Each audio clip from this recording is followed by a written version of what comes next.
আমি হৈছোঁ গাঁৱলীয়া মানুহ। আমাক দিনটোত যি খালেও নাখালেও লাল চাহ এবাতি লাগিবই। নাখালে আমাৰ মূৰৰ বিষ হয়। আমাৰ মাহঁতে অৱশ্যে গুৰৰ লগত খাই বেছি ভাল পায়। মই অকল জাল চানাৰ লগত খাই বেছি ভাল পাওঁ। দিনটোত যদি খাবলৈ নাপাওঁ, সন্ধিয়া সময়ত জাল চানাৰ লগত লাল চাহ এবাতি একদম খাবা আৰু।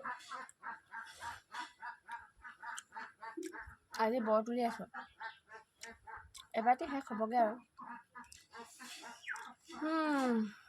দুবাতিহে তুলিব পাৰিম, বেছি তুলিব নোৱাৰোঁ। আজি ৰ'দটো যেনেকৈ ওলাইছে, চাহ পৰি থাকোঁতে যিকণ তুলিম আৰু।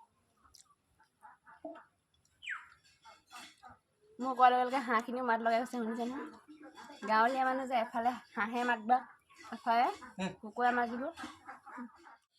এবাতি শেষ হ'ল, এতিয়া 2 নম্বৰ বাতি তুলি আছোঁ। মোৰ কি হয়, যেতিয়াই তাঁত লগাওঁ, বৰ এবাতি তুলি শেষ হোৱাৰ পাছত মূৰ সলাব লাগে যে, মানে এই চিৰিকিচিটা অদল বদল কৰিব লাগে। সেইখিনি সময়তে সদায় মাৰ পৰা গালি খাওঁ। কেনেকৈ জানো পাহৰি যাওঁ।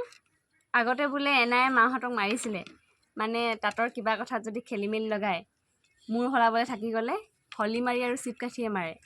মানে হলি মাৰি আৰু চিপকাঠিয়ে মাৰিলে বোলে তাত নজনা মানুহ জনা হৈ যায়। কোৱা কথা আৰু। মই অৱশ্যে আজিলৈকে মাৰ খাই পোৱা নাই দেই। মায়ে যেনেকৈ শিকালে তেনেকৈয়ে শিক লওঁ। অকল এইখিনি ক্ষেত্ৰতহে অকণমান খেলি মেলি লাগে আৰু, হ'লেও দেখাই দিলে পাৰোঁ। আৰু যে এই বচুঙাটোৱে বোলে গগনা বনালে একদম ধুনীয়াকৈ বাজে।